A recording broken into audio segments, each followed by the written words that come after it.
ചുരുട്ടി വെച്ച് അവന്റെ കാൽ ചുവട്ടിൽ കിടക്കുന്ന തന്നെയും ഇയാളെയും പോലുള്ള പരമനാറികൾക്ക് ആ പേര് ചേരൂ. എനിക്ക് ചേരില്ല. ഓർത്തോ, പത്രത്തിൽ എഴുതി താറടിച്ചു കളയും തന്നെ ഞാനെന്ന് ഭീഷണിപ്പെടുത്താൻ വന്നതല്ല Nandan. But I'll just strip you.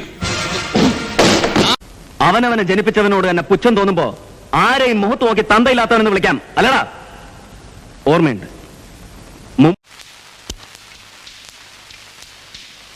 സംഭവ ദിവസം രാത്രി ഏക് നസർ എന്ന സീരിയൽ നടന്നുകൊണ്ടിരിക്കുമ്പോഴാണ് ടിവിയിൽ അവക്കൊന്നും പറ്റുകയല്ലടാ. അവള് തിരിച്ചു വരും. ഇവിടുത്തെ ജനാലകൾക്ക് ഒരുപാട് വിടവുകളുണ്ട്, അതടയ്ക്കണം. പ്രധാന ചടങ്ങ് നവധാന്യങ്ങൾ നിറച്ച കലശം വ്രതം നോറ്റയാൾ മേലേടത്ത് തറവാട്ടിലെ തെക്കതിൽ നിന്ന് ഏറ്റുവാങ്ങും. നീ കല്യാണത്തിന് വരുമെന്ന് പ്രതീക്ഷിച്ച് നിന്നേക്കാൾ തിരക്കുള്ള മന്ത്രിമാരും നേതാക്കന്മാരും ഒക്കെ എത്രയോ ചടങ്ങുകളിൽ പങ്കെടുക്കുന്നു. ഒന്നും ഓർക്കണമായിരുന്നു.